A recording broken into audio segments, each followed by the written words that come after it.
சற்றுமுன் வெளியான அதிர்ச்சி அறிவிப்பு. நீங்கள் எந்த வகையான வங்கியில் கணக்கு வச்சுருந்தீங்க அப்படின்னாலுமே உங்களுக்கு அதிர்ச்சி அளிக்கக்கூடிய வகையில் ஒரு அப்டேட் வந்து இப்போ ஆர்பிஐ வெளியிட்டிருக்காங்க. அதாவது வங்கி கணக்குகளை ரத்து செய்ய போகிறதா ஒரு தகவல் வெளியாகிருக்கு. இது யாருக்கு ரத்து செய்ய போகிறாங்க, முடக்க போகிறாங்க, எதனால் அப்படின்ற கூடுதல் விவரம் தெரிஞ்சுக்க வீடியோ முழுமையாக பாருங்கள். அண்ட் இப்போ தான் ஃபர்ஸ்ட் டைம் நம்ம சேனலில் பார்க்குறீங்க அப்படின்னா மறக்காமல் ஒரு லைக் பட்டனை தட்டி விட்டுருங்க. ஆல்ரெடி பார்த்துட்டு இருக்க வியூவர்ஸாக இருந்தீங்கன்னா கமெண்ட் பாக்ஸில் ஹாய்ன்னு சொல்லிட்டு போங்க. இப்போ வாங்க வீடியோக்குள்ளே போயிடலாம்.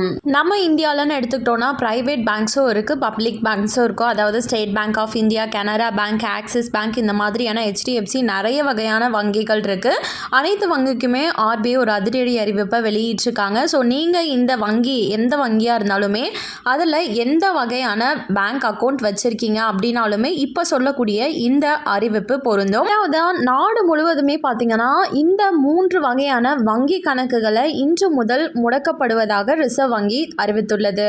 ஸோ 3 வகையான வங்கி அக்கௌண்ட்ஸை வந்து க்ளோஸ் பண்ணுறதா சொல்லியிருக்காங்க. அதில் முதல் வகை என்னன்னு சொல்லி பார்த்தோன்னா, தொடர்ந்து 2 ஆண்டுகள் இல்லைனா அதற்கு மேலே யாரெல்லாம் டிரான்சாக்ஷன் பண்ணாமல் இருக்கீங்களோ, அப்படியே ஐடிலாக வச்சுருக்கீங்களோ அவங்களோட பேங்க் அக்கௌண்ட்ஸ்லாம் க்ளோஸ் பண்ண போகிறதா தகவல் வெளியாயிருக்கு. இரண்டாவது எந்த வகையான அக்கௌண்ட்னு பார்த்தோன்னா, 12 மாதமாக எந்த ஒரு டிரான்சாக்ஷனுமே பண்ணாமல் ஜஸ்ட்டு நீங்கள் ஓப்பன் பண்ணிவிட்டு ஏடிஎம் கார்டெலாம் வாங்கிட்டு எந்த ஒரு டிரான்சாக்ஷனுமே பண்ணாமல் ஜஸ்ட்டு பேலன்ஸை மட்டும் செக் பண்ணிட்டு இருக்கீங்க அப்படின்னா இந்த மாதிரியான வங்கி கணக்குகள் ஆல்ரெடி வந்துட்டு செயலற்ற கணக்குகளாக தான் வச்சுருப்பாங்க. ஸோ அது செயலற்ற கணக்குகள் இல்லாமல் டைரெக்டாக முடக்கிடுங்க அப்படின்னு சொல்லியிருக்காங்க. அண்ட் 3வது வகையான பேங்க் அக்கௌண்ட் எதுன்னு சொல்லி பார்த்தோன்னா, நிறைய பேர் பேங்க் அக்கௌண்ட் ஓப்பன் பண்ணியிருப்பாங்க. ஆனால் மினிமம் பேலன்ஸ் அப்படின்றத இது வரைக்குமே அவங்க மெயின்டைன் பண்ணியிருக்க மாட்டாங்க. ஜீரோ பேலன்ஸ்லேயே வச்சுட்டு இருந்திருப்பாங்க. ஸோ அந்த வகையான வங்கி கணக்குகளையும் முடக்கம் பண்ணிடுங்க அப்படின்னு அனைத்து வங்கிகளுக்குமே ரிசர்வ் வங்கி ஒரு அதிரடியான அறிவிப்பை வெளியிட்டிருக்காங்க. இதற்காக இந்த அறிவிப்பு அப்படின்னு சொல்லி பார்த்தோன்னா, நிறைய பேர் என்ன பண்ணுறாங்கன்னா, ஸ்கேமர்ஸ் வந்து இந்த மாதிரியான பேங்க் அக்கௌண்ட்ஸை தான் டார்கெட் பண்ணி அதை ஹேக் பண்ணி அது மூலமாக சைபர் கிரைம் குற்றங்களை வந்து நிகழ்த்திட்டு இருக்காங்க. இந்த ரீசனால தான் நாங்கள் வந்து முடக்கம் செய்ய போகிறோம் அப்படின்ற காரணத்தையும் ஷேர் பண்ணியிருக்காங்க. ஸோ நீங்கள் இந்த மாதிரியான பேங்க் அக்கௌண்ட்ஸ் வச்சுருக்கீங்க அப்படின்னா உடனே டிரான்சாக்ஷன்ஸ் பண்ண பாருங்கள்.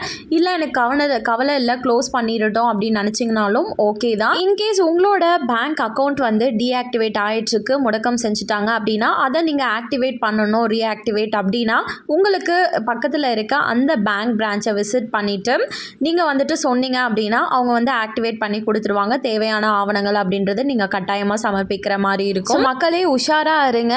கண்டிப்பாக இந்த அறிவிப்பு அனைவருக்குமே பயனுள்ளதாக இருந்திருக்கும் அப்படின்னு சொல்லி நினைக்கிறேன். நீங்கள் மினிமம் பேலன்ஸ் உங்கள் பேங்க் அக்கௌண்ட்டில் வச்சுருக்கீங்களா இல்லையா அப்படின்னு கமெண்ட் பாக்ஸில் சொல்லிட்டு போங்க. எத்தனை பேர் வச்சுருக்கீங்க அப்படின்னு சொல்லி பார்க்கலாம். மேலும் இது போல கவர்மெண்ட் அறிவிக்கிற அனைத்து உண்மை அப்டேட்களையும் நீங்கள் உடனுக்குடனே தெரிஞ்சுக்கணும் அப்படின்னு நினச்சிங்கன்னா மறக்காமல் நம்ம சேனலை சப்ஸ்கிரைப் பண்ணிவிடுங்க. அப்படியே இந்த வீடியோ பிடிச்சிருந்தா மறக்காமல் ஒரு லைக் பட்டனையும் தட்டி விட்டுருங்க.